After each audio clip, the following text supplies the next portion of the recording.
joining us live as the man in charge of the Rugby New Zealand 2011, the Rugby World Cup. Martin Snedden joins us. Martin Snedden, thanks a lot. I bet you can't wait for kick-off this afternoon.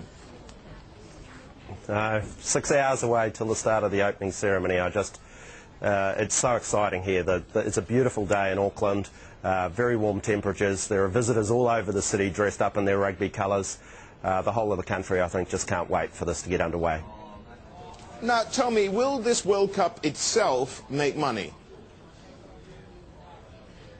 The World Cup as a core tournament won't, and New Zealand knew that when it went into it, that effectively it'll probably run at a loss of New Zealand dollars about 40 million, about 20 million US. And realistically, that is a fantastic investment for New Zealand. We're a small, isolated country tucked away in the Pacific.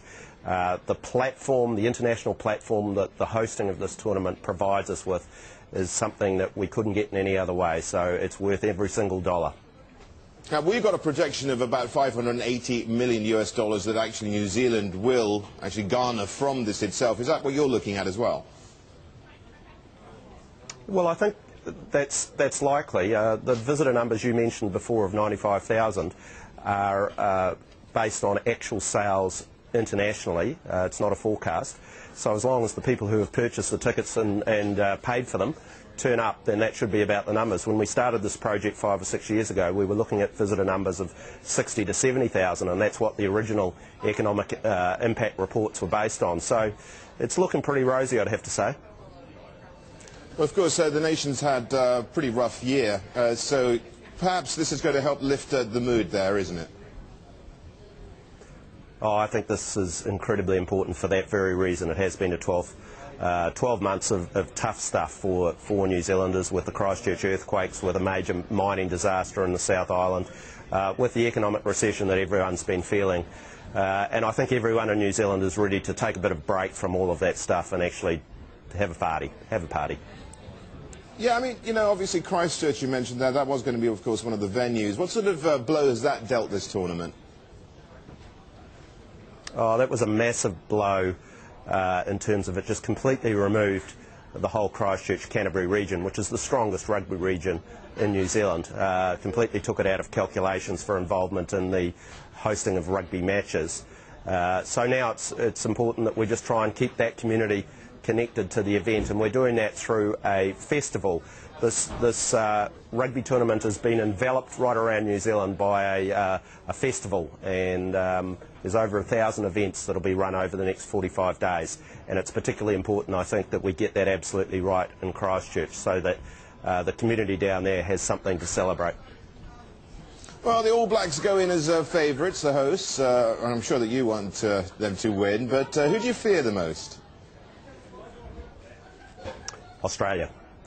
And I think we saw that 2 weeks ago. The New Zealand team a month ago was looking like it was roaring into the tournament on an absolute high, and suddenly in the space of 2 weeks we first lost a test match in South Africa, and then a week later we lost a test match in Australia. So that's taken us back a bit. It probably has knocked out any complacency that might have existed within the New Zealand team. Australia is, I think, definitely the biggest threat, and in lots of ways. If the tournament could work its way through to a New Zealand-Australia final, that would be a magnificent climax for the tournament. Surely you want to avoid the French. They've been your bogey side for a while.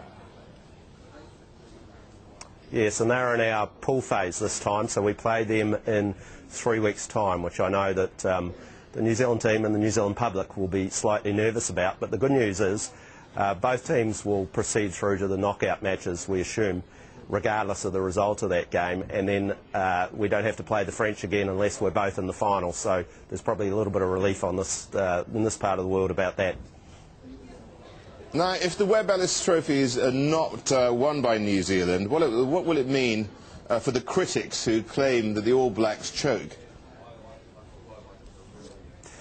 Yeah, well, I'll give them a field day, I suppose. I have to say, though, that my focus here is not on the All Blacks. It's actually on the tournament. My job's to run the tournament. So there's 20 teams. I've spent a lot of time over the last 2 years provoking this type of discussion in New Zealand, where trying to get people to embrace the fact that this opportunity for New Zealand is much, much bigger than just an opportunity for the All Blacks to win the World Cup. But it's actually about the country having an opportunity to host an event which is far bigger than anything we've ever done before, and where the most benefit that we would derive from this will be if we can be assessed at the end of it of having been a fantastic host. Martin Snedden, thank you so much for joining us, the CEO there of the Rugby World Cup.